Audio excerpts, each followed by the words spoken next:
What's up, sports fans? It's your man D back. Speak Your Mind Sports Talk. All right, man. Check it out, bro. Check it out. Errol Spence, Terence Crawford. That is the best fight at 147. See, here's the thing. We should be talking still. And I know people are tired of it. But the thing is that I would love to see Vergil Ortiz get in there with Spence or get in there with Crawford. I would love to see that. I would absolutely love to see Jaron Ennis get in there with Spence, get in there with Crawford. Now, I personally don't think that those two guys can beat them. Maybe they could. I don't think so. But I would like to see the fight. Problem is that fight is not in the cards, bro. A fight for either of those guys is not in the cards. What should happen, what will probably happen is Spence will fight Ugas. And what I'm thinking is going to happen, Spence will fight Ugas. And then they're going to go pursue Crawford.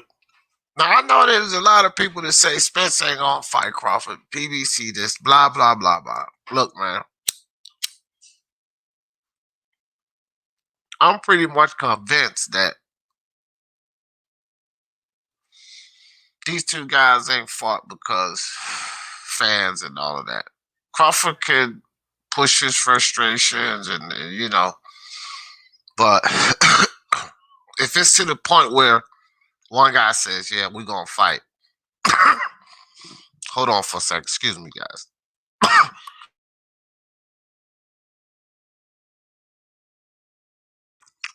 Sorry about that. Joshua, Lil John, what's good? What's good with you, brother?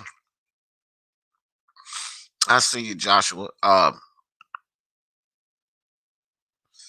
Man, everybody sleep or YouTube cannot be sending out my notifications, bro. This shit don't make no sense. But anyway, so everyone, a lot of people are talking about Jaron and his boots getting to Errol Spence or Terence Crawford, and I don't see how the PBC or Bob Arum lets this fight slide through their fingers. I think that this is the second biggest fight in boxing. And with boxing coming back and all of that, I don't think they're gonna let this fight slip away. I mean, I know people are frustrated with the Spence and Crawford situation, and so am I. I just, honestly, bro, I just feel like this fight's gonna happen after Ugas, and I guess Crawford fight Pacquiao, because the reality is for Errol Spence and Terence Crawford, I don't really care who you want to blame. You could blame Spence, you could blame Crawford. Both of these guys getting to the point where they both need to fight each other. Now, they definitely got Boots and Vergil out there calling their names out and all of this, but these fans, man, fans go back and forth. You got half of the fan base that's Spence fans. You got half the fan base that's Crawford fans. And then you got these Jaron and his Boots lovers and these Vergil Ortiz lovers. Well, here's the thing. You just kind of take a look at these four fan bases, right? If Spence goes and beats Vergil, the Crawford fan base is going to bash him for beating a prospect. If Crawford goes and beats Boots, the Spence fan base is going to say, yeah, you took this young guy, all he ever beat was Lipinets. Why didn't you fight Spence? Vergil's fan base or Boots' fan base, well, they tried. And they can say that easily. Well, they tried. They went up there. They tried to get the title fight. They lost. So it'll be cool for Vergil and Boots. If Boots went in there with Errol Spence and lost, ain't nobody going to kill him for that. If he went in there and lost to Crawford, nobody's going to bash him for that. I mean, you were a guy, you were coming up, you tried to take the title. It was a bit too soon. He moves on. The same thing with Vergil.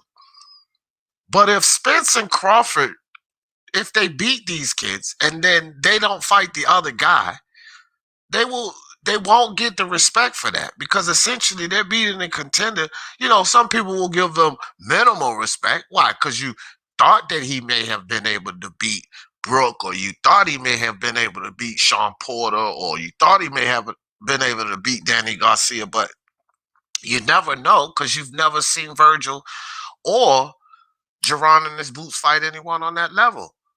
So when they go up there and they lose to a Crawford and Spence, it's not going to mean much. But if Crawford or Spence was to fight one of those guys and not fight each other, they're going to get heat for it. Not only that, it's not even close to a bigger fight. You know, shout out to man, what was my man name? Johnny Ortiz. I was talking to Johnny Ortiz last night. God knows boxing, pretty sharp guy. So I was talking to Johnny Ortiz on Jalik the Leader channel last night. I was hanging out with Jalik late last night. And he made a very, very good point. You know, why would you risk it and fight Jaron in his boots for $5 million, $2 million when you probably fight Crawford for 30? You understand? And that's on Spence side. And then vice versa with Crawford. Why would you fight Jaron in his boots for $4 million when you'll probably fight Spence for 30, 20, 30? Why would you give up the opportunity, Crawford, to go 4-belt undisputed, back-to-back divisions, never done in boxing history? You will be the only guy to do that. Why would you give up the shot to do that to fight Boots Ennis? And the same thing for Errol Spence.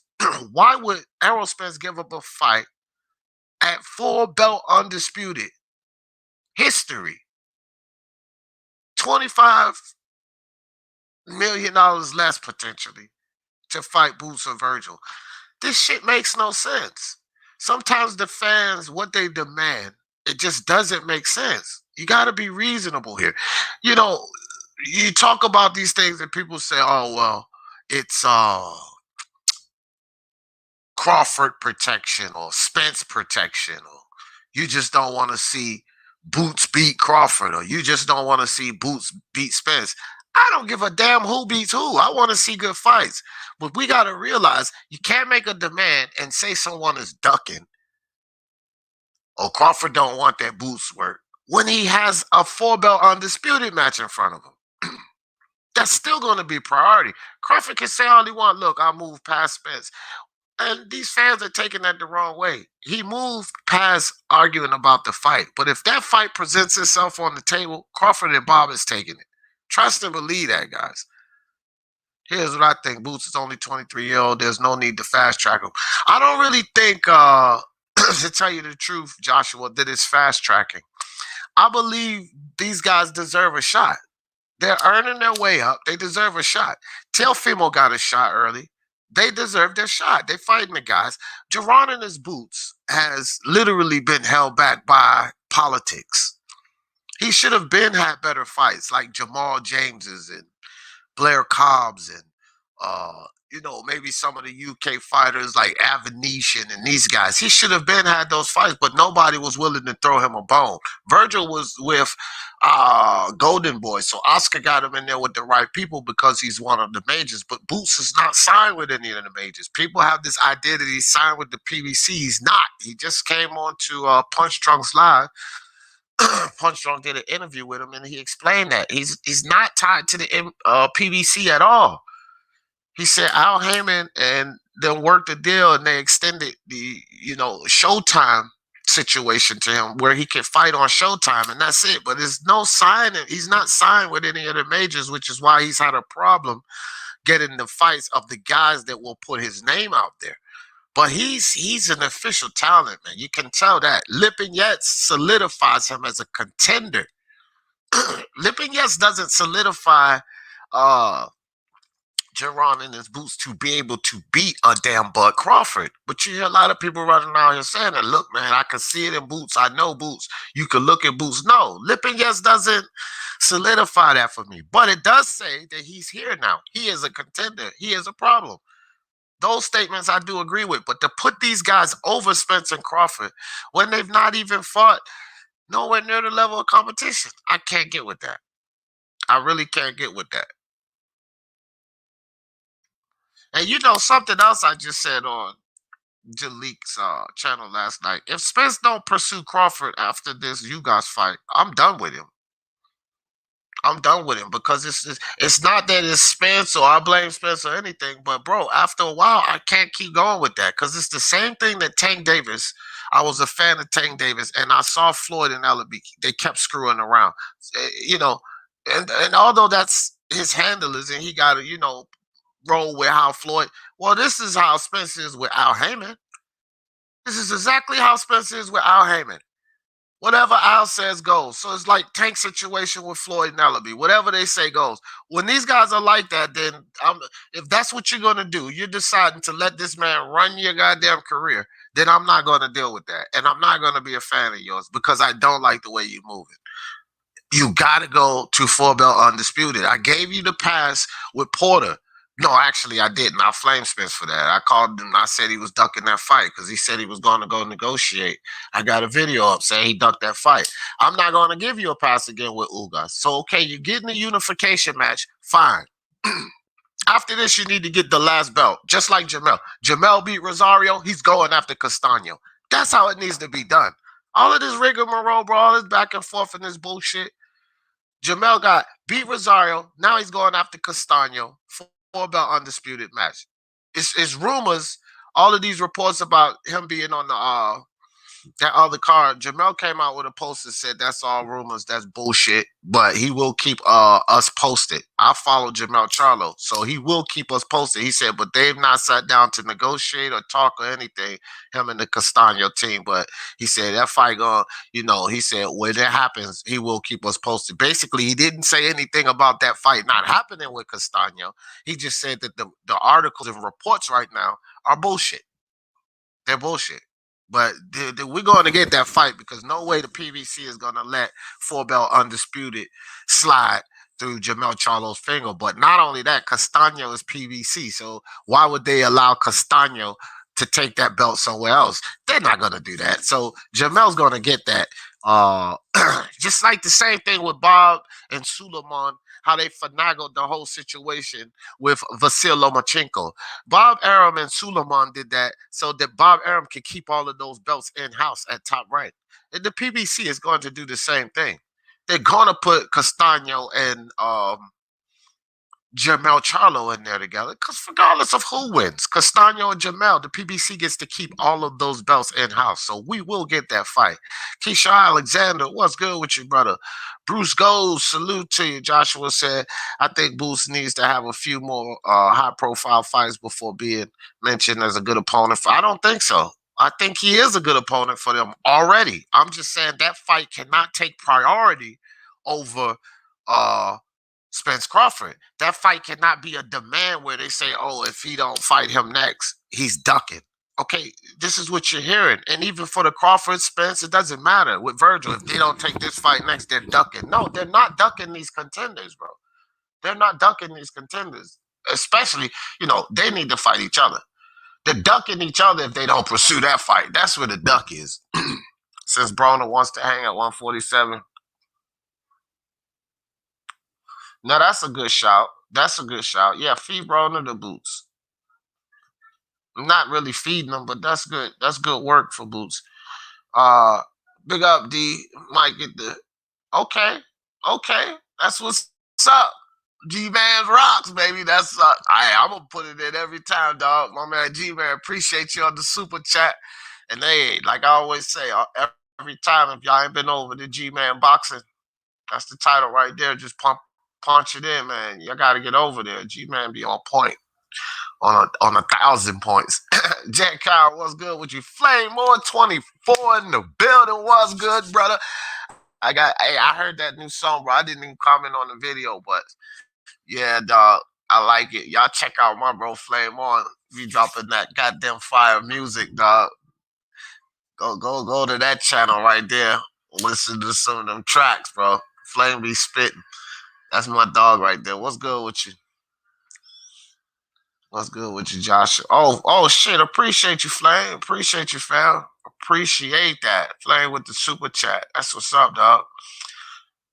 All right, what's good? My brother Will in the building. Cali, what's up with you, Cali? Joshua said, D, I feel you on the whole politics and Boots promotion. It's a damn shame that this is the fight that's drawing more. Yeah, it is. It is, but Boots is looking really good. And see, here's the thing, too, Joshua.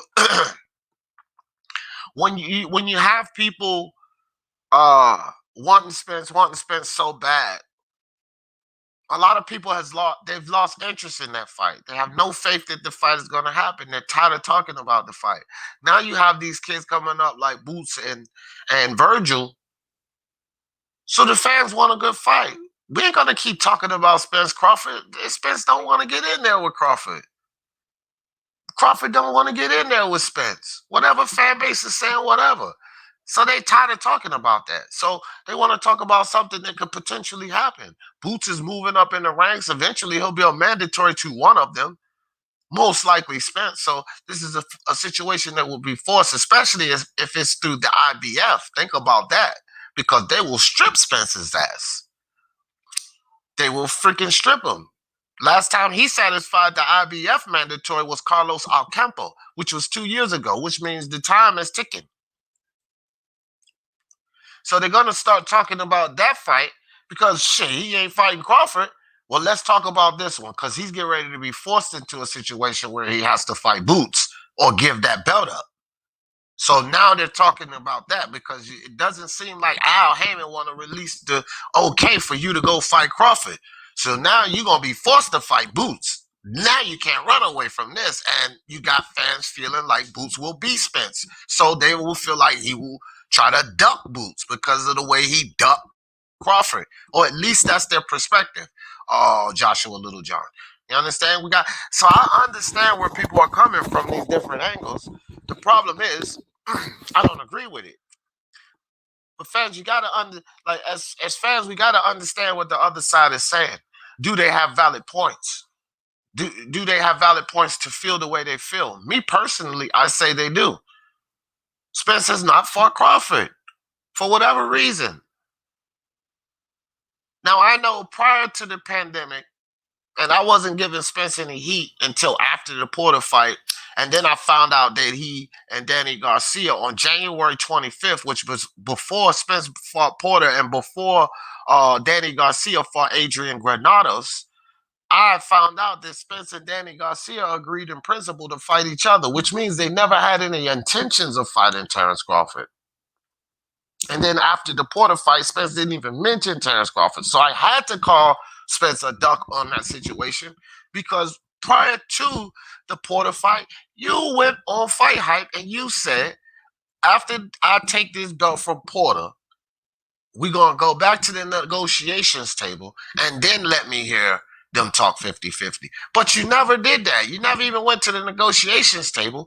You agreed in principle before that fight with Danny Garcia to fight each other. And then they ended up fighting each other after the accident, but still they ended up fighting each other before he fought Crawford. So if Crawford fans say that is a duck, as a Spence fan, you cannot sit there and argue that, bro. You can't sit there and argue that. It has to be looked at as a duck. But fans get so touchy about the guy they like, you know what I mean? After you got Spence has to go and pursue Crawford. If he doesn't pursue Crawford and then doesn't fight Vergil or Jaron Ennis, yeah. See, and that's the type of stuff, that's why I wouldn't be messing with him anyway. So, if he doesn't pursue Crawford, I'm done. I'm not going to root for him no more. So then when fans, start giving them heat, you're going to see people, oh, look at D, he done turned on Spence and this, that, and the third. Well, Spence ain't doing what's prevalent to what I like to see my favorite fighters do. You can continue to call him your favorite fighter, but I'm not going to do that. You're not getting in there with Crawford. You're not getting in there with Vergil. You're not getting in there with Boots.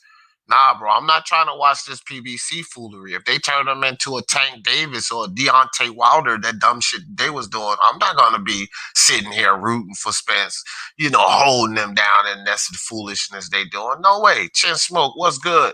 Ness Mendoza, what's good with you, brother? Let me slide down, catch y'all. Bruce goes, my bro. Bruce goes in the building. Gabe Lopez, what's up with you? He said Spence versus Crawford is losing juice. That shit's lost juice, Gabe. The juice, that shit's lost juice. It's lost fire. It's smoking right now. You know what I mean? It is. It's smoking right now. Like, if the fire was lit, that shit is smoke. It's smoked out, bro. No one really cares about this fight. No one cares about this fight because it just appears that Bob and Al and Spence and Crawford, like I say, whoever you want to blame, they're not giving it to us, bro. And so now the talk is going to be what's interesting. I think that it's interesting. I don't understand. This is something that I don't understand. Why Spence fans or even Bud Crawford fans, why do they get so offended when people say they want to see Vergil fight Crawford or Vergil fight Spence? Why do people get so offended when they say they want to see Boots fight Crawford or Boots fight Spence? Who else is it for them to fight? Look at Crawford. The Manny Pacquiao situation. I'm not even sure if he's getting Manny Pacquiao. And then if he doesn't fight Manny Pacquiao next, and this is for Crawford fans, like, how does that look for your guy? Because Spence is getting ready to unify a third belt, and if he doesn't land the Manny Pacquiao fight, and I'm hearing rumors of Josecito Lopez, Keith Thurman, and Michael Soto at 154. Now, Josecito Lopez, boom, no. Keith Thurman, I'll accept that. I think Keith Thurman is better than anyone he's fought at 147 at this point. So I will accept the Keith Thurman fight. Michael Soto at 154, I don't care about Crawford moving up fighting no Soto at 154. He's a much superior boxer. So what, those are just rumors that I heard about if it's not Manny Pacquiao. Even Bob Arum said, and I put the article up on that video that I did, even Bob Arum said that he has backups just in case Terence Crawford doesn't get the Pacquiao fight. Now, that just came off strange to me because if you know that he's fighting in June in the Middle East, which they're pretty much comfortable that's going to happen. They're going to fight in June in the Middle East. So if you know this, and you're putting Pacquiao out there to the public, Pacquiao, what's the need for a backup plan? See, that's the thing. And again, I always tell fans, like, read between the lines. Don't just jump on these articles. You got to kind of sift through them and figure this stuff out. There is no point of Bob needing backup plans for a Pacquiao fight, which is a huge fight, Pacquiao Crawford, in the Middle East. Why do you need backup plans? To me, that's kind of strange. I'm sorry, bro. That's just kind of strange. And I don't think that fans pay. Andre, he said there's nothing wrong with people wanting to see Boots versus Spence, since we most likely won't. Yeah, exactly. Yeah, you can't argue with that. I'm not. Yeah, I agree with that. Like, you can't get mad at fans because that's what they want to see, And we getting is talk with Spence and Crawford. You can't get mad at fans because that's what they want to see. I put this video out, everybody, like almost a month ago. Dizzle, what's good with you? Raider from LA in the building. What's good, bro? What's good? I'm sliding down. What's good, that game? So I put this video up a while ago, right? Let me see. I'm gonna take this to that last comment because this is the one that's significant. The last one on this video. Here, show you guys this.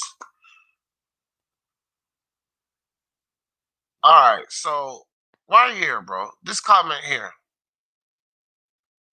See, it says it right there. Bob Arum has backups for Crawford if Pacquiao fails to happen. Terence Crawford promoter Bob Arum has several options to match him with. Shit.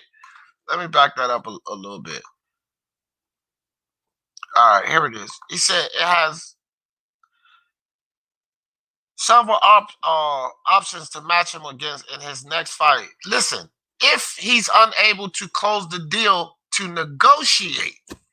So this is not even, basically that is saying that they're not even in negotiations, fam.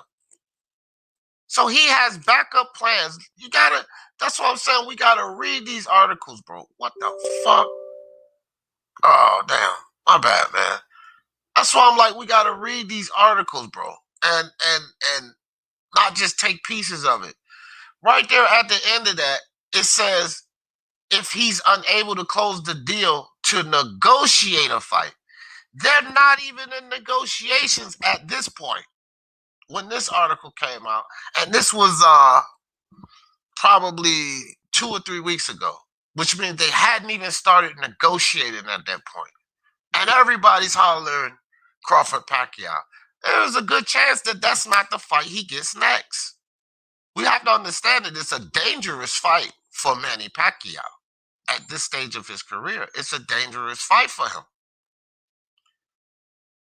You know, if his team and Pacquiao and them decide that nah, we're not gonna fight Crawford, that's too dangerous. You can make a lot of money fighting someone else. You can make a lot of money beating up on a UFC fighter, which he most certainly could. You could probably make as much or more money, Manny Pacquiao, beating up a UFC fighter than he could make it beating up Crawford. Losing to Crawford, I meant. He could potentially do that. Like McGregor and Pacquiao would have made more money than Crawford Pacquiao. Hands down, flat out. Pacquiao doesn't have the title no more. So it's just a dangerous fight for Pacquiao. So it's a good chance that fight may not happen. We might not get Pacquiao versus Crawford.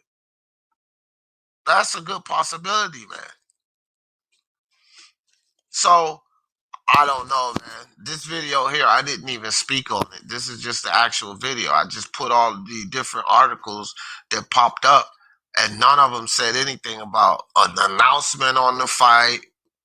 Like I said, it's basically just in talks. And as soon as they said this fight in talks, everybody ran rampant with it, you know?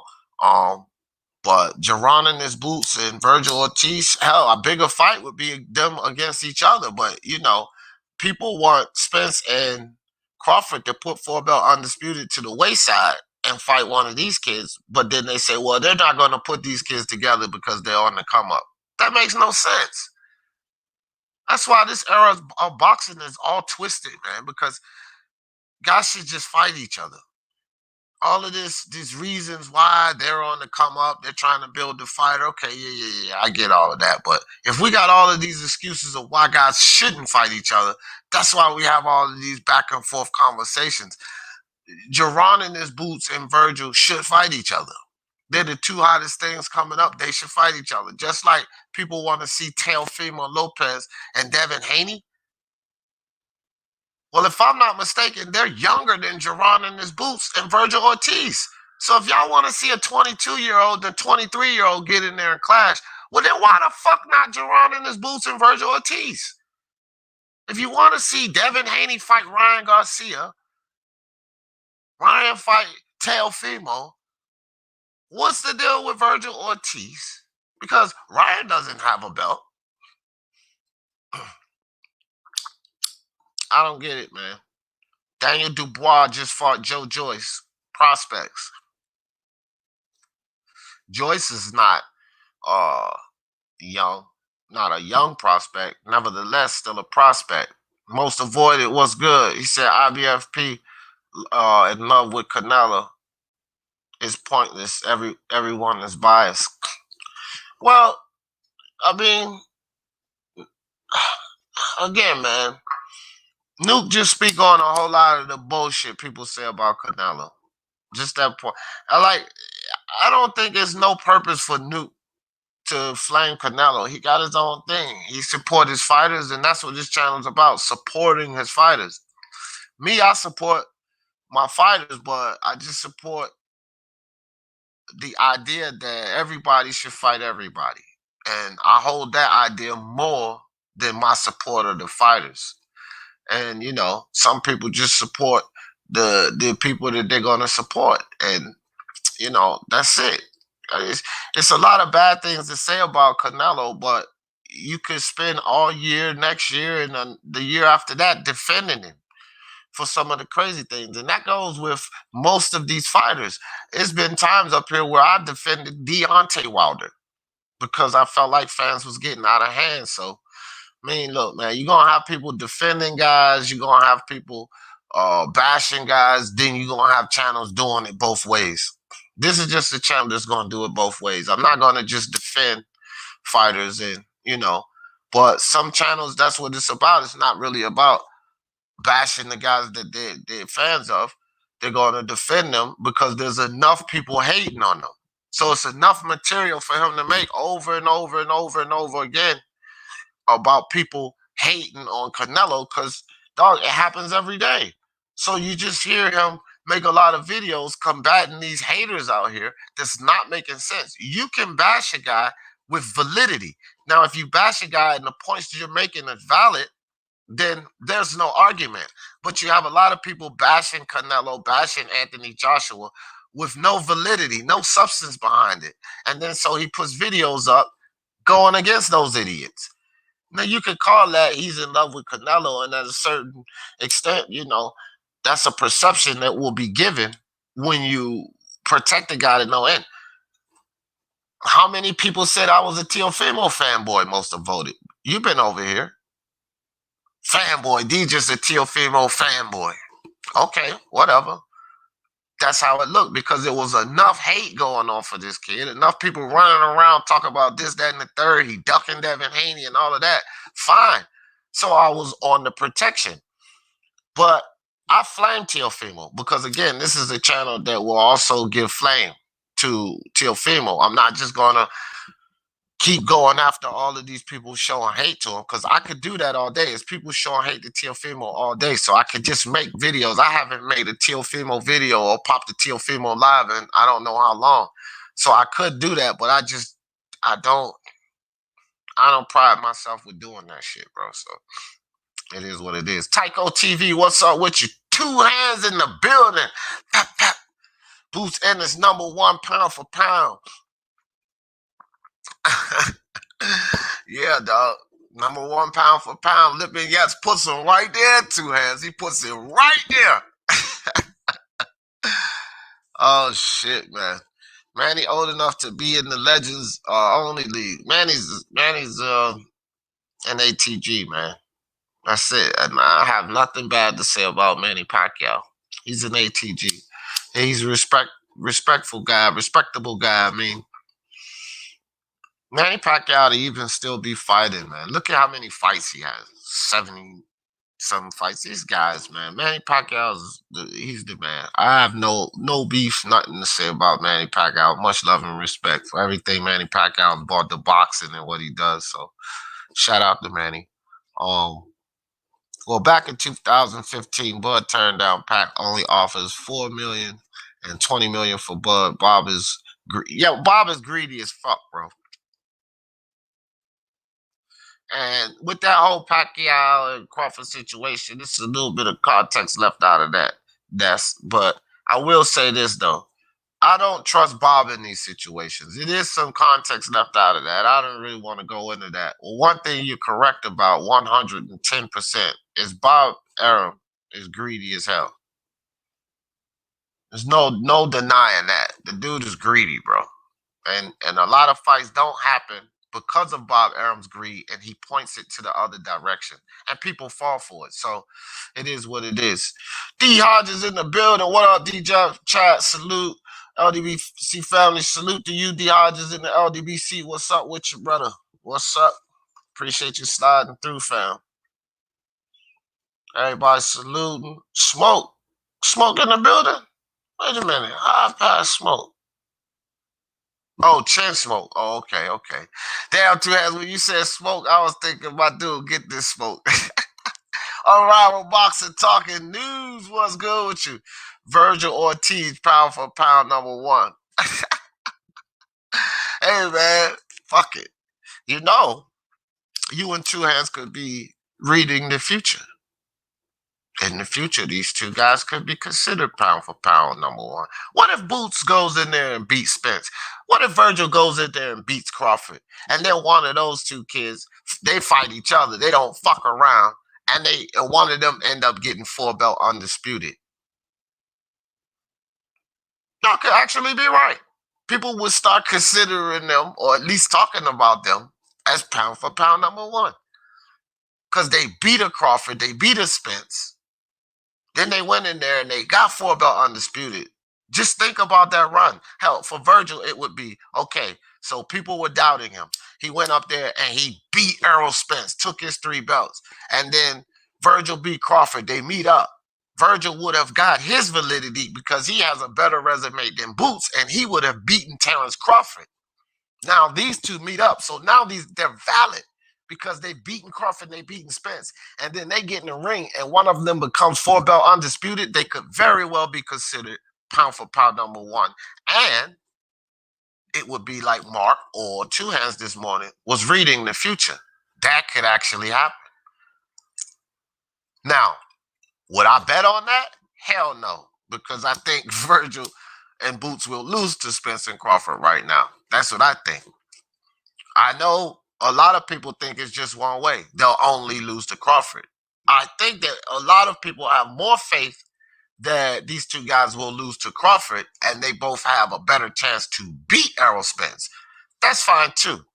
Because Crawford's pound for pound number one, or up there, top 5. He's not my number one, but he's top 5 pound for sure. I don't. If anybody has him on the top 5, I think that's a bit disrespectful. But he's top 5 pound for sure. And Spence is not. So it's a reasonable assessment to feel like they have a better chance to beat the lesser guy than the more superior boxer, right? So more people think that they have a better chance versus Spence, and that being Vergil or Boots, to beat Spence than they do to beat Crawford. I don't think that they beat either. But that's because I'm a Spence fan, and I don't think, people like Spence is basic and this, that, and third, and that's fine.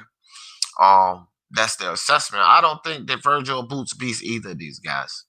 So I don't know, man. I don't know. All I know is the heat. I will tell you like this. I will still be talking to Spence, Vergil, Spence, Boots, Spence, Crawford, talk. But after this Ugas fight, if this dude don't pursue Terence Crawford, I'm dumping him just like I dumped Tank a couple of years ago. Because I ain't going to sit back and keep rooting for Errol Spence. There's nowhere else for him to go after this Ugas fight. I don't want to hear shit, bro. No other fights. Just got to be Crawford, fam. It has to be Crawford. That has to be the next fight. To tell you the truth, man. Yeah, it has to be Crawford. If it's not Crawford, I don't care if Spence goes to 154 or none of this. I'm done with him, bro. I'm done with the Spence Crawford saga because they should have made that fight happen. And even if you could blame Spence, you could blame the PBC, but let's say like you take my angle because I blame these promoters in suits, right? Again, the man's down promotion is a fallacy. Spence is not his own boss. Whatever Al says goes. But if you're going to listen to Al and allow him to keep doing this to you, dude, you 31 years old. I'm not supporting him. You basically letting Al run you into oblivion.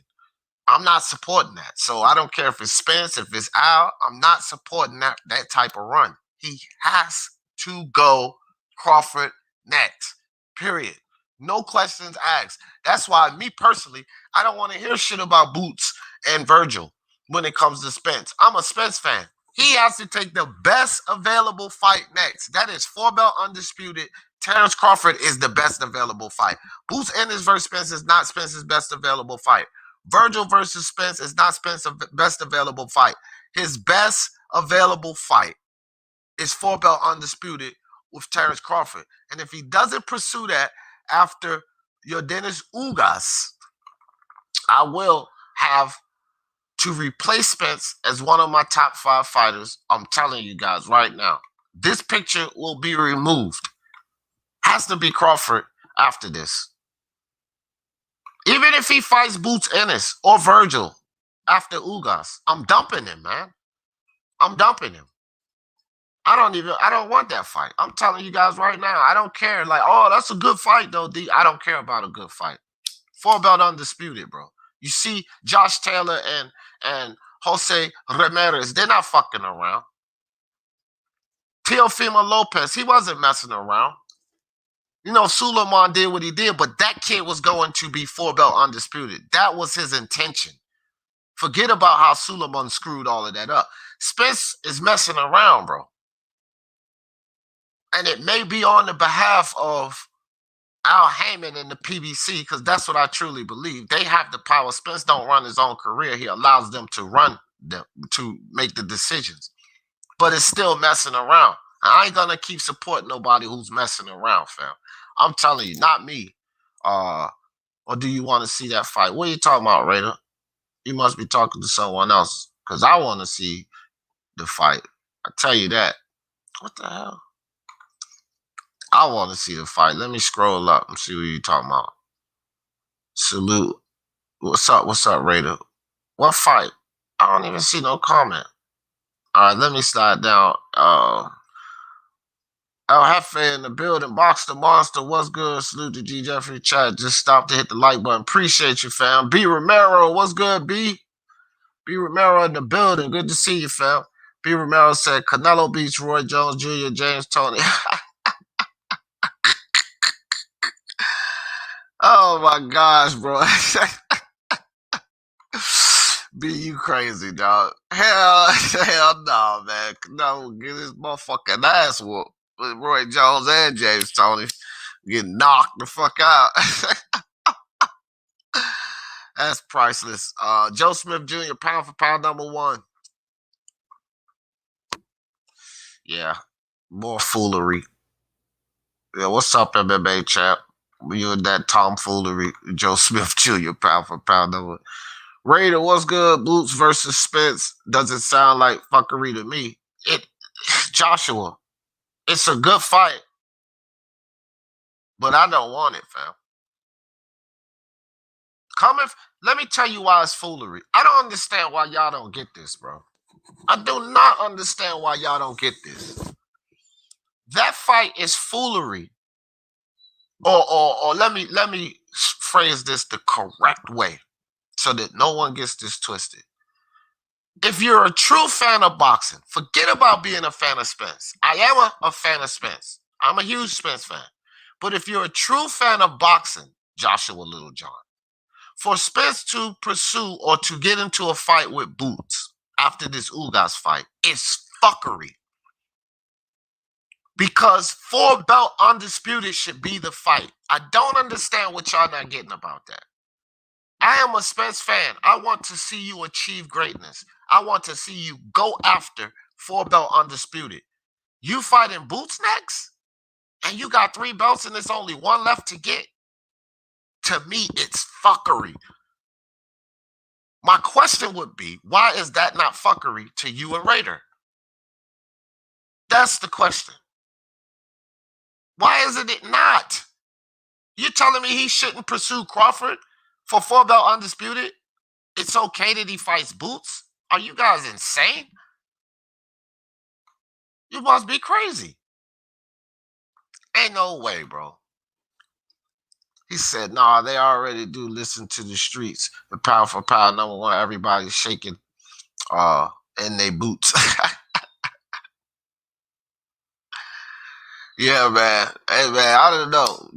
I guess that's what's on the table, though, Two Hands. That's it. That's what's on the table. Damn Monster Nui, damn Terence Crawford, damn Canelo Alvarez, you know, Juan Francisco Estrada, Jamel Charlo, you know, guys with actual titles going for Josh Taylor, Jose Ramirez, damn all of them. Boots #1 pound for pound because he beat Sergey Lipinets. Wow. Now he is the pound for pound #1. That's how they do it, Two Hands. That's how they do it. It makes all the sense in the world, brother. This is how they do it. Now Boots is gonna take over the 147. He'll crush Crawford. He'll crush Errol Spence because he beat Sergey Lipinets and nobody else. All C-level fighters and Sergey Lipinets, and that is enough for me to say he will crush Errol Spence, Terence Crawford, Keith Thurman, Danny Garcia, Ugas, and everybody. He'll crush them. Okay. All right. I suppose that's the new narrative. That's the new narrative, Boxer Monster. FA, he don't sleep or what? FA be messing with that cocaine. That stuff keep you up all night, Raider. Yeah, the boss be on the cocaine. Powder your nose. Jerome Benjamin, what's up? What's up? B. Romero, Spence, most fundamentally sound out of the four. Mr. Fundamentals. He has the fundamentals down very well, is what they say. I've heard that before, B. Romero. I think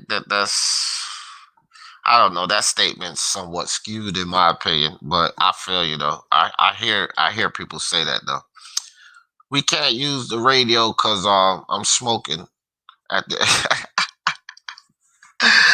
he's smoking at the antennas. Oh shit. No Reaper gang this morning, man. Shit, I go for a half hour more than I was getting ready to shut this down. Actually, two hands. I thought you was getting ready to jump on Reaper gang. All right, well, we're gonna rock out for a little bit more. About this whole Boots Ennis and how many different names are there at the welterweight division that we could see Boots Ennis in? Like, check it out. I know that he'll beat a lot of these guys, but a guy like Jamal James, that's tall, lengthy, he can move fast. You know, Boots don't have this supreme. I would like to see him fight guys like that. I would like to see him fight guys like that. Not saying that he loses to him. I would like to see him fight guys with better dimensions that can move better. Lipinets is not a one of these boxers that's giving you a lot of movement. He give you slight head movements and stuff like that, but he's not that style boxer. I want to see Boots against a boxer like that. I want to see him against a good pressure fighter, Mexican style boxing, such as Vergil, that's gonna keep putting that pressure on you. Even though you hit him and do all of this fancy moving, he gonna keep coming to you and throwing blows to you, tagging that body up, keeping them 1-2s coming, hooks, uppercuts, combos, shit like that. I want to see him in there with someone like that. Because that's damn sure what Crawford and Spence is going to bring to him. And you better believe that to both of them. That's what they're going to bring to him. Hefe, stop that. Two Hands forgot more about boxing than you know, dog.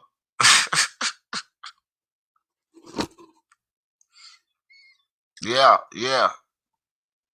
Big show yesterday. Glad you enjoyed it. No doubt.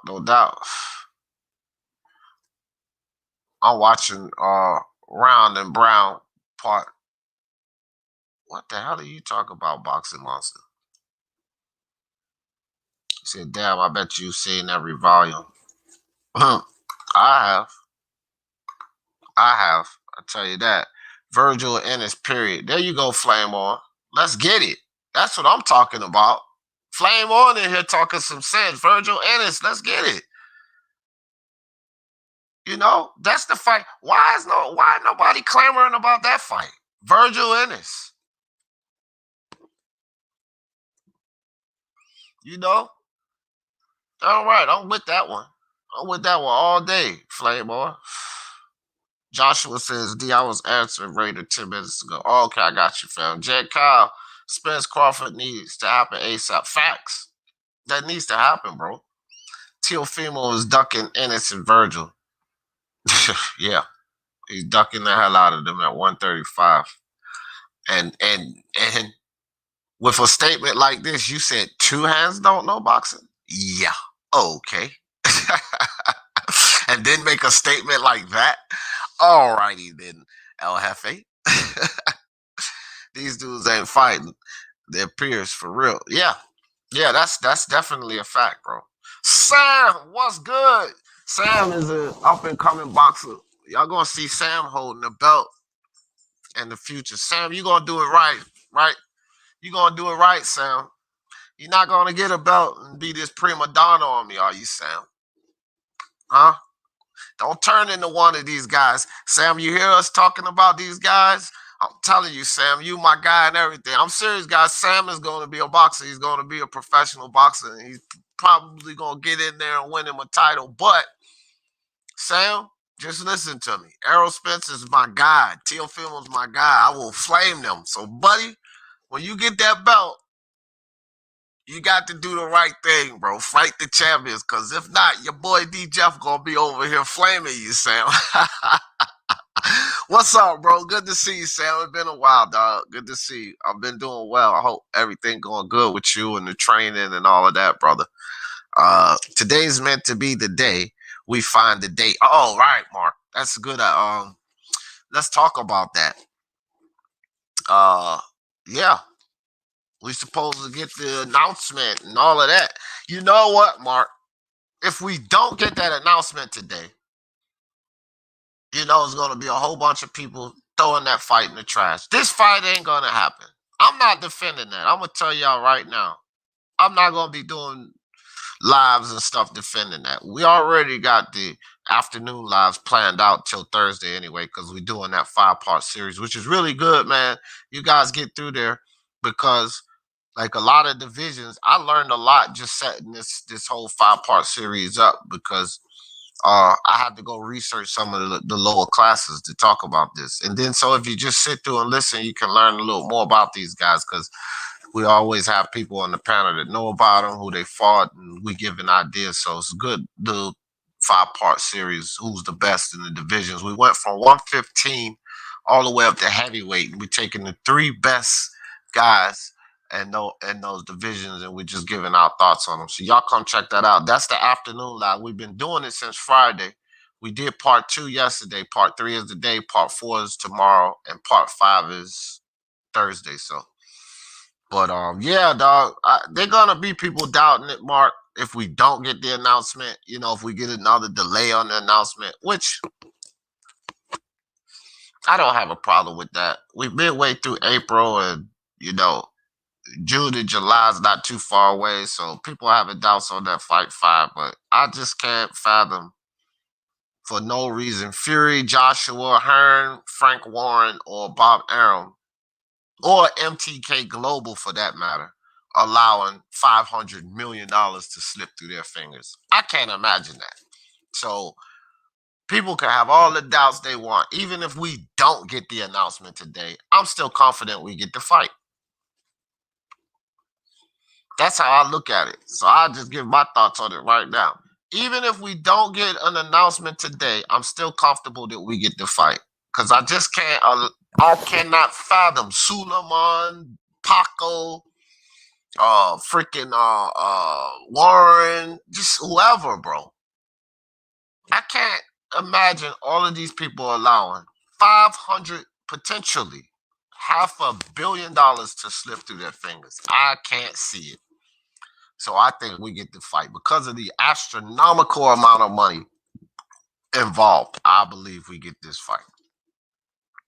And that's all I got to say about that. And I'm not going to argue with people about whether we get this fight. All I know is I'm looking cracks on my floor.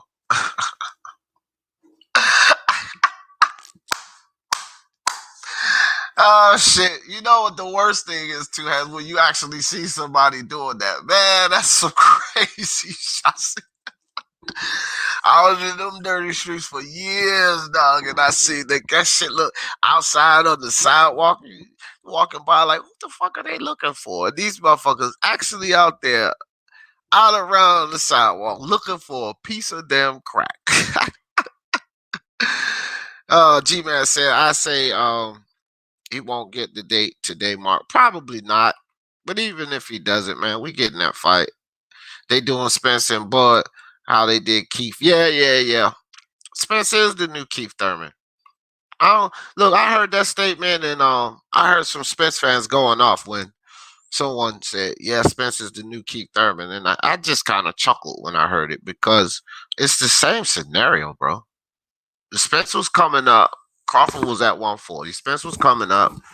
Keith was in a position where he felt other fights were more important, and he didn't fight Spence. More important for his money, more important for his legacy, whatever reasonings he gave, he didn't fight Spence. Now is Spence doing the same thing?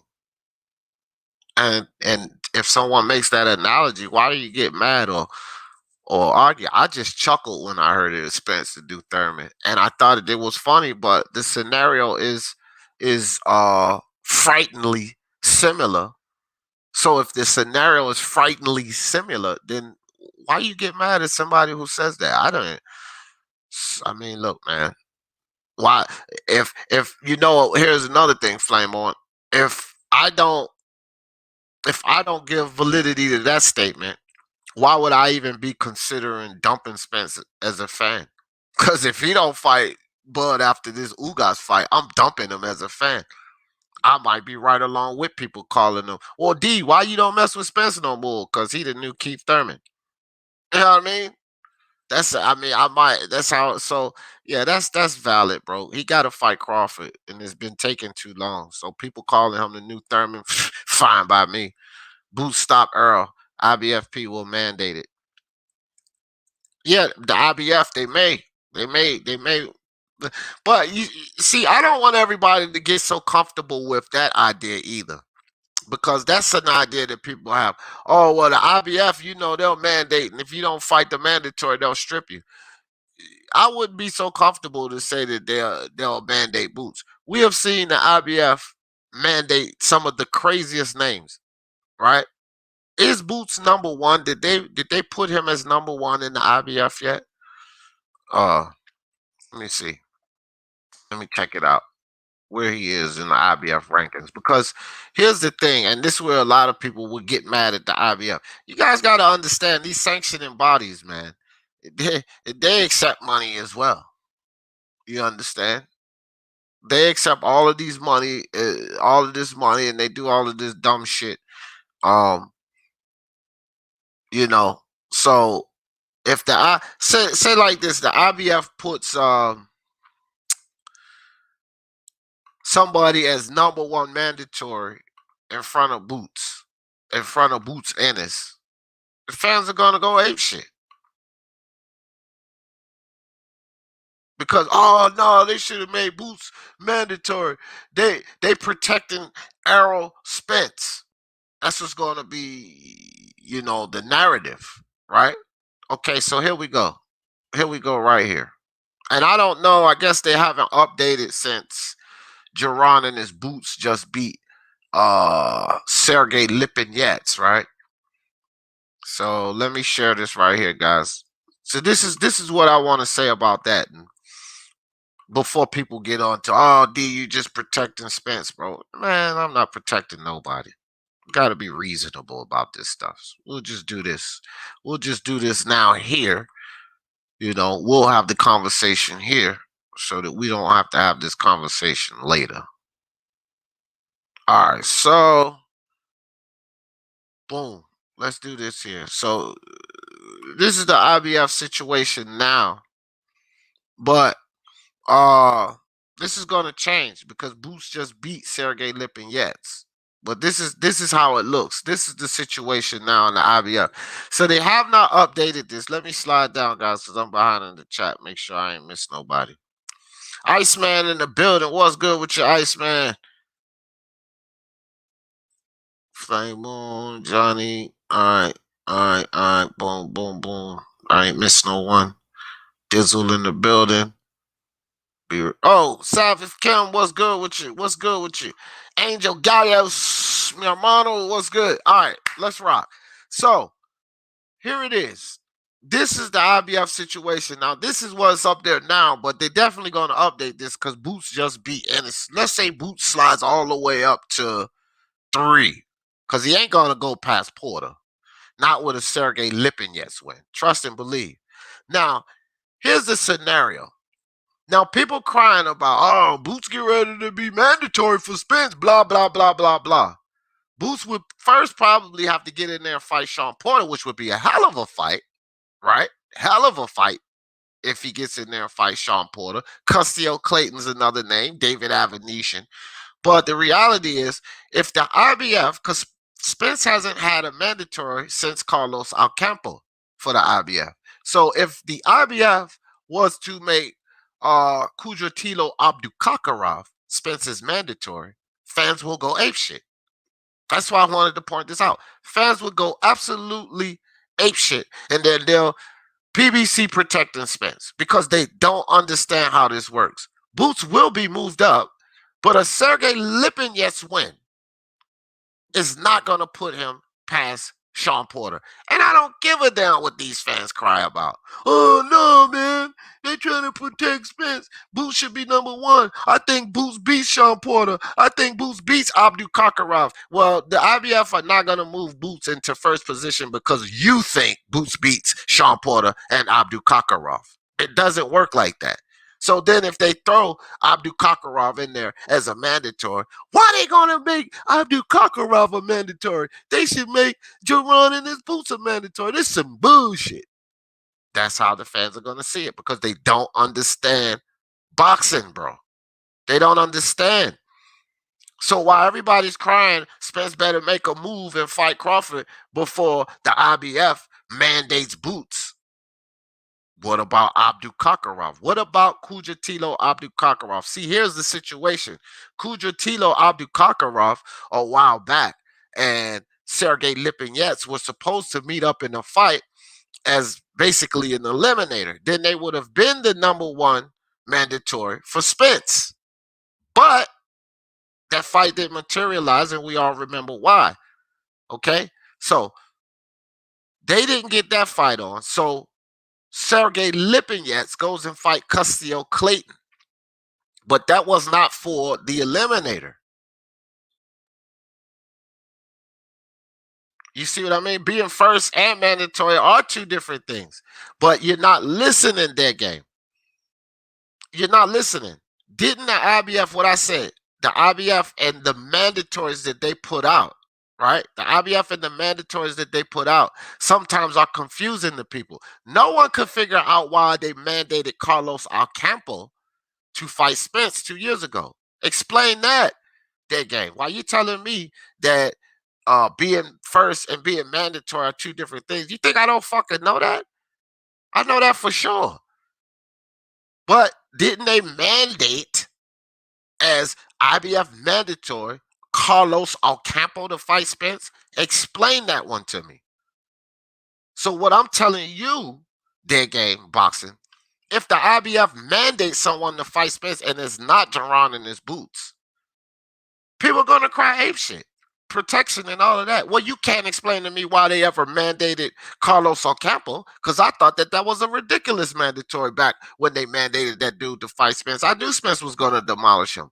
And you can't give me that explanation. This is the problem that we have with sanctioning bodies. They all have their issues. Yes, the IBF will strip you if you don't fight the mandatory, but sometimes these mandatories that they put in play, you can't explain it.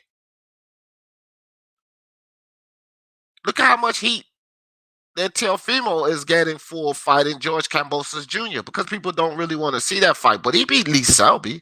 That one actually can be explained, but fans don't want to hear that. You think they're going to want to hear Abdukakarov and Spence?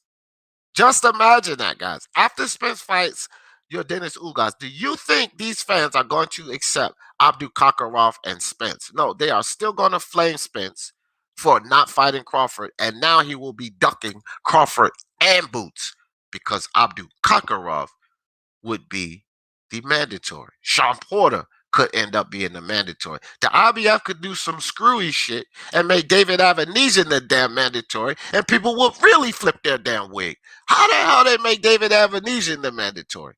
Because as you say, Dead Gang, being first and being mandatory are two different things. So I know your statement, but this is the fucking point I'm making, bro. with these sanctioning bodies. There are a lot of reasons these fights don't happen, but fans want to point the fingers at the fighters. Do you guys believe that these fighters have anything to do with how the mandatory, the sanctioning bodies conduct their business? These fighters don't have a goddamn thing to do with what Suleiman decides to do or Paco decides to do. They don't have anything to do with that. You have to realize this. They have nothing to do with that. What these guys decide to do with their sanctioning bodies. You know who does have something to do with that? They're freaking handlers. Let me educate you guys on how this game works. Now, Spence's handlers, Al Heyman and those guys, Crawford's handlers, Bob Arum and those guys, they can manipulate the situation because they can throw money in the direction of these sanctioning bodies to keep that belt in their promotional network. So Bob could throw money to the IBF or the WBO or the WBA and get a certain mandatory for his guy to keep him out of the way of another fighter. And then it's justified because it's his mandatory. Al Heyman could throw money toward the IBF and make sure that Abdul Kakarov is mandated and not Jaron in his boots, because he know he doesn't plan to fight Crawford. He's going to marinate or mess around with that fight some more. And now Abdul Kakarov is Spence's mandatory, or Custio Clayton or David Avanesian is Spence's mandatory, because Al and those guys threw some money toward the IBF's way and they made them the mandatory. Do you guys realize that this is the type of stuff that goes down in boxing? And then, of course, the fans are going to come blame Crawford or Spence. But it was the suits that paid for that mandatory to be, for this guy to be named the mandatory. So Bob Arum, like he finagled that situation with Suleiman. This is how the business of boxing goes, bro. This is all of the politics mixed up in boxing. They'll go pay for this mandatory. What the hell does the fighter have to do with any of that? The fighter has nothing to do with how these sanctioning bodies and these promotional companies are manipulating the system. They got to roll with the punches. But if that fighter, whomever it may be, Teofimo fighting George Kambosos Jr., whether it be Spence fighting Abdul Kakarov or whoever, these fighters have the choice to make: lose your title or fight the fight. And this is what I'm saying. So we can have these arguments back and forth, but do we know all and everything of what comes to play here before we just sit here and point the damn finger at a fighter? Any fighter, I don't care who you blaming. I'm just with this idea that I blame the suits more than I blame the fighters. And people like, nah, these fighters can make it happen if they want to. So how the hell would Teofimo stop the IBF from mandating George Kambosos Jr.? How would he do that? Was Joshua able to stop the WBO? No, they had to pay money for that. But Alexander Usyk was still mandatory. Kubrat Pulev was still mandatory. Joshua and Hearn couldn't stop that situation. They had to pay money. So when you pay money, you can prevent a situation. And who's going to pay the money? The suits are going to pay the money, because they're going to put their fighters in the matches that they want to put their fighters in. This is why when people say, oh, no, he said man down promotions. Well, if you really believe that Spence has all the control, that makes you the idiot. You can hold him accountable for what he says and say, yeah, well, he lied to us. Well, it doesn't change the reality of boxing. So people say, oh, you just protected Spence. You heard what he said. Yeah, I heard what he said. And when he said it, I said, well, that's bullshit. Now, if you want to take it as valid and then hold it on and then don't understand that these sanctioning bodies, these promoters are paying money and shifting things around so that they can make things work the way they work, if you want to just not acknowledge all of that, that's fine. But I'm going to acknowledge all of that, which is why I tell you people that there are a lot of things that Bob and Al have done to marinate this fight, because marination, who's the king of marination? Bob Arum. So there are a lot of things that they've done to marinate this fight. Then they marinated it right into a damn pandemic, which when the pandemic hits, they're definitely not going to put on a fight without the fans. So this is what happened. I'm going to tell you again. Bob and Al marination process. And they marinated this fight right into a pandemic. Now they're stuck because they're not going to give you the second biggest fight in boxing, right? They're not going to give you the second biggest fight in boxing without full capacity. So now we're fast forward to here. Well, we have venues open now, full capacity venues open. Spence is getting ready to fight Ugas. Crawford's Pacquiao or whoever the hell he's going to fight in the Middle East. Now is the time. No more excuses for Bob and Al. Not Spencer Crawford. No more excuses for Bob and Al. In my eyes. So, a lot of fans say no more excuses for you now, Spence. You backed into a wall. Yeah. I'm cool with all of that. Because the reality is with me, if Al Heyman doesn't give the okay for this fight against Crawford after Ugas, I'm done with Spence. Because I'm not going to root for Spence under the Al Heyman direction. Right? Al Heyman was doing pretty good. He fought Brooke, went over to the UK, fought Brooke, got that belt, fine. I was cool with the Porter fight. I was not flaming Spence because he was unifying against Sean Porter, WBC, and he was beating a champion to get it. But then I said at that point, you got to go to Crawford after Porter, and he didn't do it. Didn't even mention Crawford. So I started to get a little perturbed then. At that point, I put a video out flaming Spence, but I'm going to ride with Spence, but I still flamed him for ducking Crawford at that point. I'm not going no further than that. If he doesn't pursue Crawford after Ugas, I'm done, bro. I'm absolutely done. You came off of an accident, didn't take a tune-up, which people said they was cool with you taking a tune-up. You say you don't need no damn tune-up. It's a miracle you find. You're taking Danny Garcia, top 5 welterweight. That's what you did. You won the fight. Then I don't want to hear nothing else. The accident is null and void. I don't want to hear tough fight after tough fight. I don't want to hear none of that shit. Fight Crawford next, period. He doesn't fight Crawford next. D. Jefferson ain't a fan of Spence no more. Or at least if he doesn't pursue Crawford next. It has to be a full-out pursuit. And I ain't listening to no foolish rumors or nothing. Y'all got to sit down negotiation. Now, if it's something where it's a haggle over the money, 60-40, 50-50, then, bro, I don't know. We got to just see. I think that either, look, like I said about Anthony Joshua and Hearn back during the Wilder situation, I said I felt like, they should just give Wilder the 50%, beat him up, and then hold all of them belts. And, Joshua, look at look at his value now in the sport. Had they done that and he captured all of those belts, imagine what his value would be right now. Because he's getting ready to go into Tyson Fury with 4-belt undisputed. But imagine if he would have done that back then and he was 4-belt undisputed back then, leading up to now, he was already 4-belt undisputed. His stock would be through the fucking roof right now if he had just given Wilder that 50% and taken that fight. So my idea was sometimes the haggle is not worth it. Because if you get ready to get $500 million with Fury now, imagine what your value would have been if you'd have conquered 4-belt undisputed then.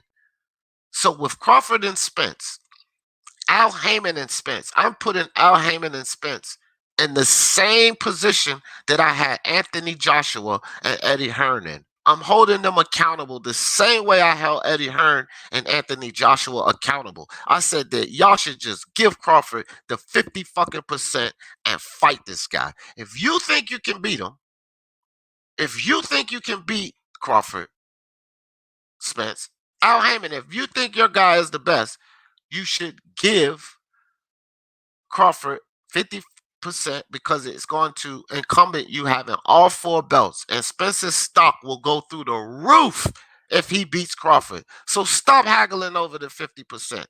That was my ideas. Iron Colin, you can disagree, but I have to keep it consistent. That was my idea on it. I don't care if you agree with that or not, but I have to be consistent. I cannot say I'm not a fan of Joshua.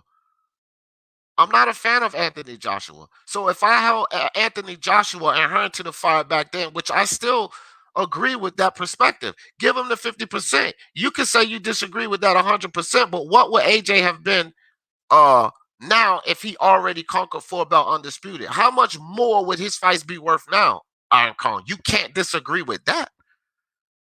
That's my point. So four belt undisputed for these guys and the legacy of them fighting each other, Wilder, Joshua, Spence, Crawford, is worth way more than haggling over this 60-40, 50-50 split. So if you don't get down with that perspective, Kong, that's just you. But that's how I see it, fam.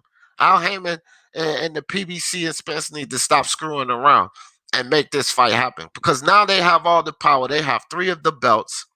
They claim Spence has all the better stock. That's why I hope that Crawford gets this damn Pacquiao fight, because then they could take all of that stock argument off the table. Well, Spence is selling more and all of this. If he gets that Pacquiao fight, they could just can that situation right there.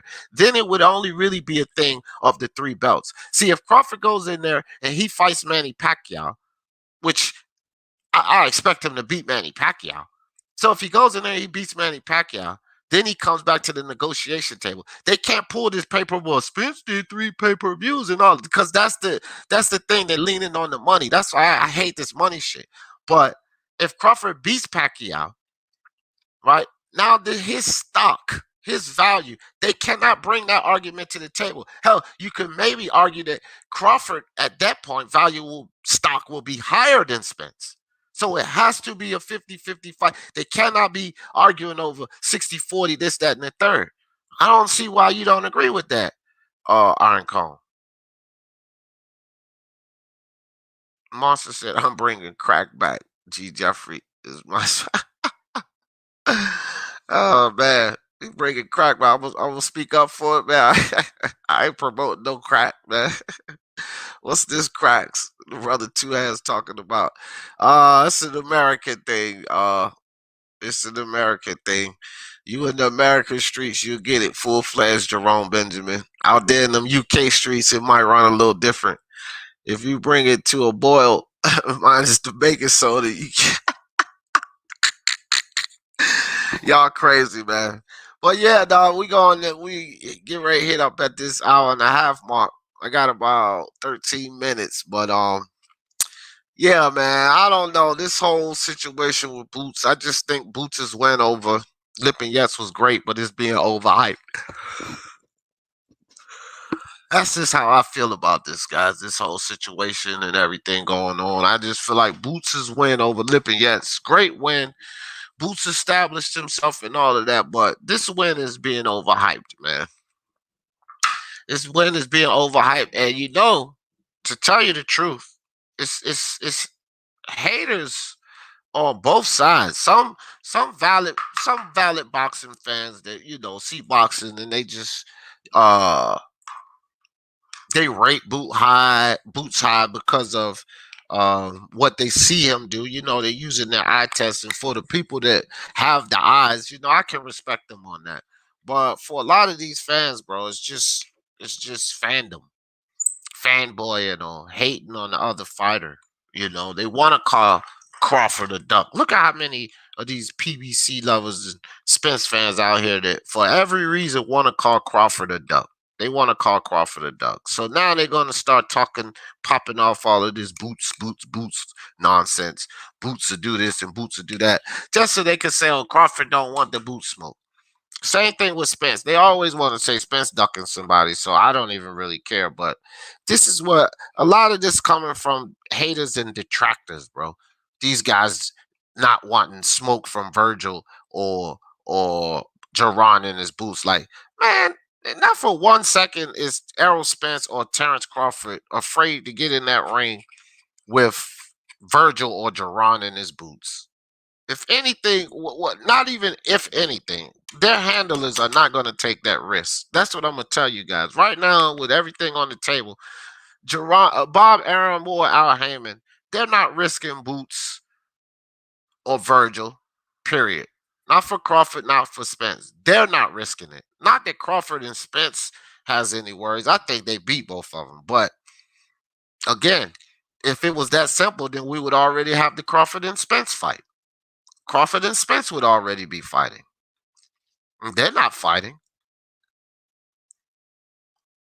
Jerome, be real, G, and smoke it. Don't smoke that. Don't listen to Monster. Don't smoke nothing you heard. You hear this called crack, Jerome. Monster trying to set you up. You be broke in a year. What sanctioning body is that on the screen? The IBF. That's the IBF. That's where Boots is linked to Spence. That's where he's ranked in Iron Cone. And what I'm saying is, uh, he beat Lipinets. So his win over Lipinets is not going to propel him past Sean Porter. Boots ain't done shit. He ain't done enough to.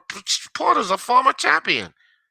He just come off a win over Sebastian Formella, but he still is coming off of a win.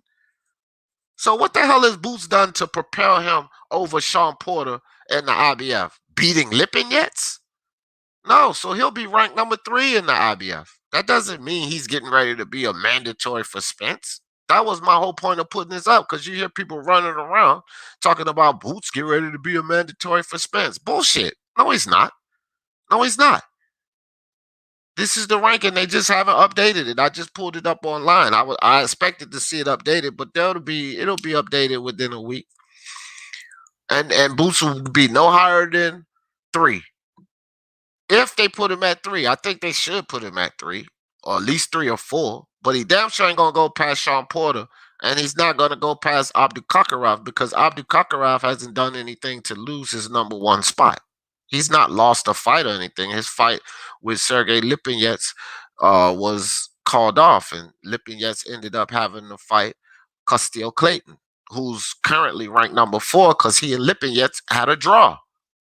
They went to a majority draw, and that's how Castile Clayton moved up in the ranking. So if they had a draw, but Boots beat him, that's as far as Boots is going to go. Number 3. A win over Sergey Lipinets don't put you in the number 1 spot, and it damn sure don't put you over Sean Porter. So, Jerome said, I think the wife will like the cracks too. Oh, my God. Sounds like a family affair. Jerome, no, they don't want the cracks. Oh, shit, man. Yeah, but Ennis has some dedicated stands before the fight, so you already know where it's heading. Yeah, he got dedicated fans, but the fans don't decide shit about what these sanctioning bodies going to do. If the fans decided what the sanctioning bodies is going to do, we wouldn't have that fucking franchise belt. So the fans can cry, moan, bitch, and yell, but these sanctioning bodies going to do what the fuck they want to do. Because if they decided or had any leverage on what these sanctioning bodies decide to do, we wouldn't have a franchise belt. Nobody wanted that. We still don't want it. Boost, that's a good fight. I was saying that earlier, that guy. Avenesian. I mean, any of these guys are up here. You Lisanov is a decent fight. Rashidi Ellis, I'm not convinced of Rashidi Ellis. I think everybody up here beats Rashidi Ellis. Even the 2 guys we don't have pictures on. Rashidi Ellis, right, the right spot where he's supposed to be, number 10.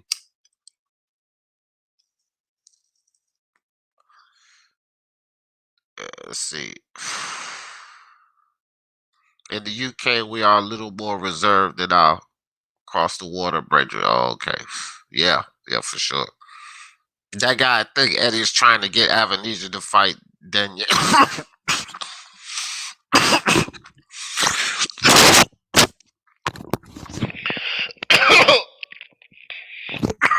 Excuse me. Hitting that good. That good this morning. Yo. That's why I be giving Eddie Hearn heat. Iron Cone. Because Eddie Hearn should be trying to set up Connor Ben and Avenesian. That's what he should be doing.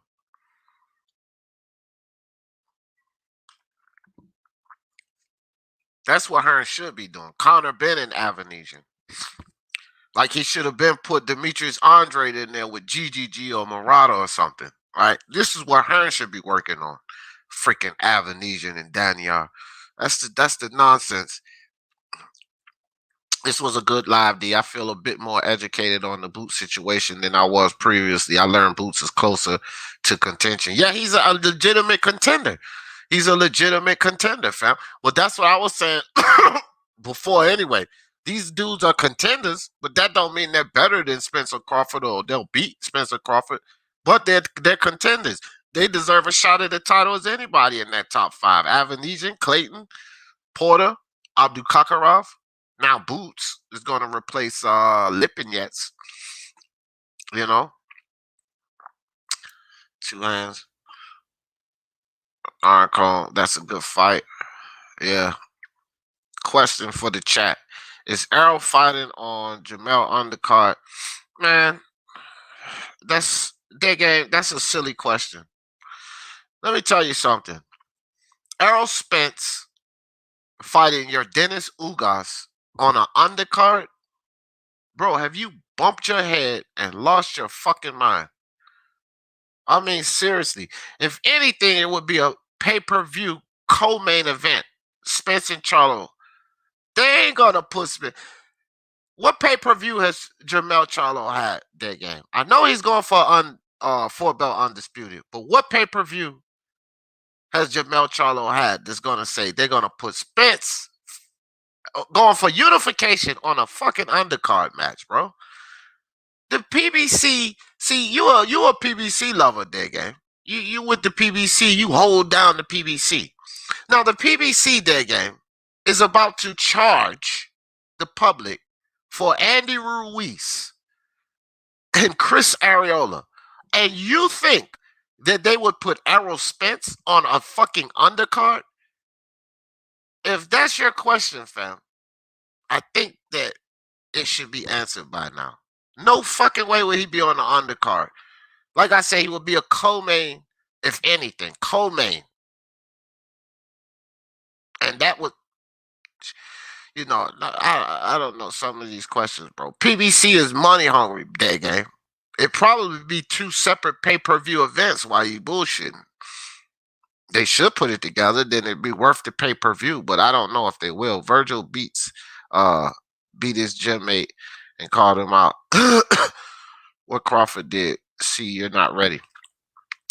Yeah, I don't know, man. He could be ready. We don't know if he's ready or not. Hey, you're only gonna get the plot if you tuned into the Reaper Gang radio. Oh, okay. I got you. Yeah, that box dot live website is legit. Yeah. Iron Cone. Oh, right. Okay. I don't know what you guys talking about. So Monster says, you ain't live until you pawn your $1,200 television to buy it.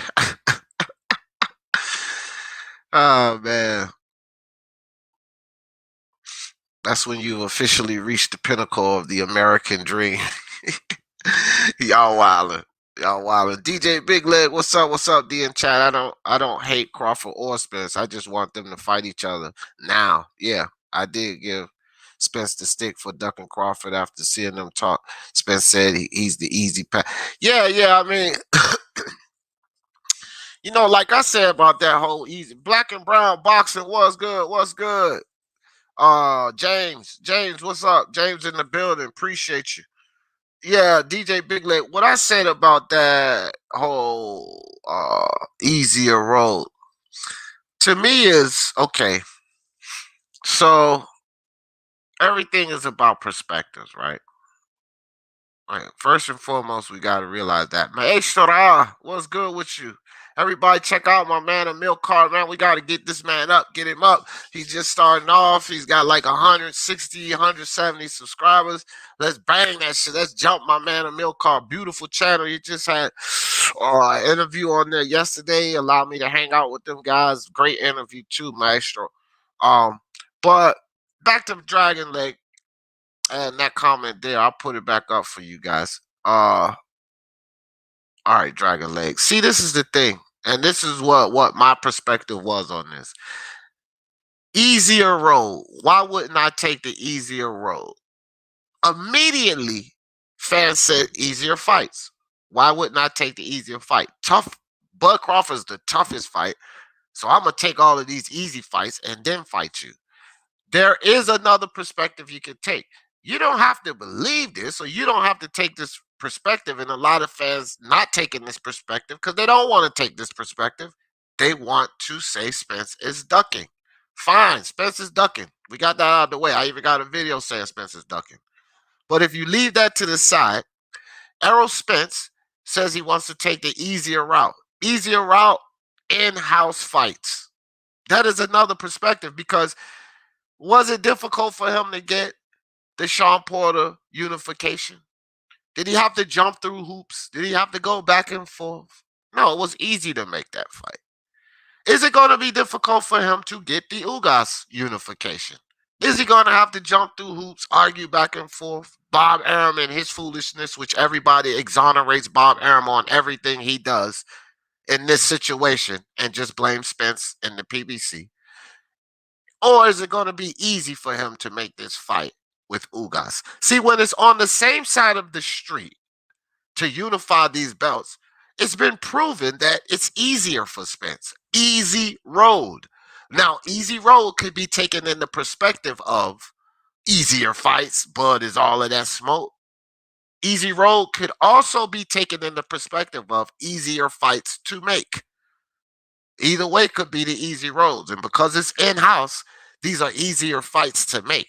I'm not afraid of you. I'll beat your ass, but these fights are easy to make, man. You know, we got to deal with Bob and Al. You know, they don't have the best relationship. They might think about marinating this fight. That fight not gonna be easy to make between you and me. But these fights over here on the PBC side, this is gonna be easy fights for me to make. So that's the easy road. So I'm gonna clean out this side of the street, the easy fights, the easy road. But people take the perspective that the easy road means the easier fighter. So if you're going to take the perspective that easy road means the easier fighter to beat, then give Spence all the flame you want. I'm not going to argue with you. I'm not going to argue with you. Raider, you can't do it from your phone. You got to be on a computer. And then when you go to the home page, right there on the home page, it says join. But you can't join from the phone. You got to be on a computer to join. That's why a lot of people ask me that. And I just figured that out like last week or something. If you want to join, you got to go on a computer. And then when you go to the Speak Your Mind Sports Talk page, you'll see join. And then you got to get on that way. But you can't get on from your phone. But so that could have been the whole easier road thing. And I really always looked at it like that. That's why, because I don't think that either of these guys are afraid to punch each other in the face. I truly believe that Bob Arum and Al Heyman were intentionally marinating this fight, and they marinated themselves into a pandemic. I'm not blaming Spence and Crawford. I gave Spence his heat because there was no negotiations after Porter. So if anybody has any heat for duck from me, it's only one guy that has heat for ever ducking that situation, and that's my own guy. That's Errol Spence. I'm all about Bob Arum and Al Heyman in this situation. Yeah, I gave Spence the heat for the duck after the Porter fight because you never went to the negotiation table and you agreed in principle with Danny Garcia on January 25th of that year to fight him. So you never had any intentions of fighting Crawford next. Which, okay, he didn't have intentions of fighting Crawford next, but back then I was still willing to deal with that bullshit because he got 2-belt unification. Danny Garcia was a top 5. I was like, fuck it, bro. You better fight Crawford here soon, though. But I still gave him flame for the duck. But I've never given Crawford specifically flame for the duck in this situation. I've always put it on Bob Arum. And I always put it on Al Heyman, and they most certainly were trying to marinate this fight and marinated themselves right into a pandemic. Then when the pandemic comes, no way in hell we get in this fight without full capacity. And now we're here where we are in the future with this Spence, or in the present with this Spence and Crawford situation. So, you know, it is what it is, man. It is what it is. But Boots Ennis and Vergil Ortiz, Yeah, they're contenders. They're legitimate contenders. If they were to fight Errol Spence and Terence Crawford, fine, so be it. They deserve the shot. But I don't want to fight with either of them for either guy. I don't want to see Crawford versus Vergil or Boots or Spence versus Vergil or Boots before I see Crawford and Spence. I want Crawford and Spence. I think everyone else should too. It's 4-belt undisputed.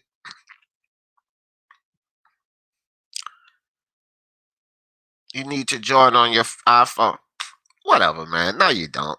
All them damn computers you got, Moss. I seen your office. Motherfucker got a setup with 20 damn computers in there. Like a damn sports bar. Is there a benefit if you just pay for the whole year? Yeah, you don't have to worry about a monthly charge. I don't know how to put any kind of discount on those things in there. It's that by YouTube Raider, but hell, I mean, if somebody was to do that, I think it should be like they should take money off. I don't know. I can't manipulate that. I just kind of YouTube sends the template down, and you just kind of plug the program in. I could name the levels and kind of put in little. I got to figure out how to design some better emojis and tags. I don't know how to design those yet, small enough to fit. But outside of that, it's basically a template. The way YouTube has it set up. So that would be cool though if they gave you a discount for the whole year. That'd be pretty cool. I mean, what it'll cost you a whopping $36. I mean, oh boy, you know. All right, guys. An hour and a half. Get ready to get out of here. We got to keep these shows in the morning where they supposed to be. I ain't gonna be running 4 and 5 hours. I think everybody get the gist of Jaron Ennis, Boots, and Vergil Ortiz and Spence and Crawford and all of this, man. Al Heyman and Bob Arum. This is the fight right here. BK, what's up, brother? This is the fight that needs to be made next.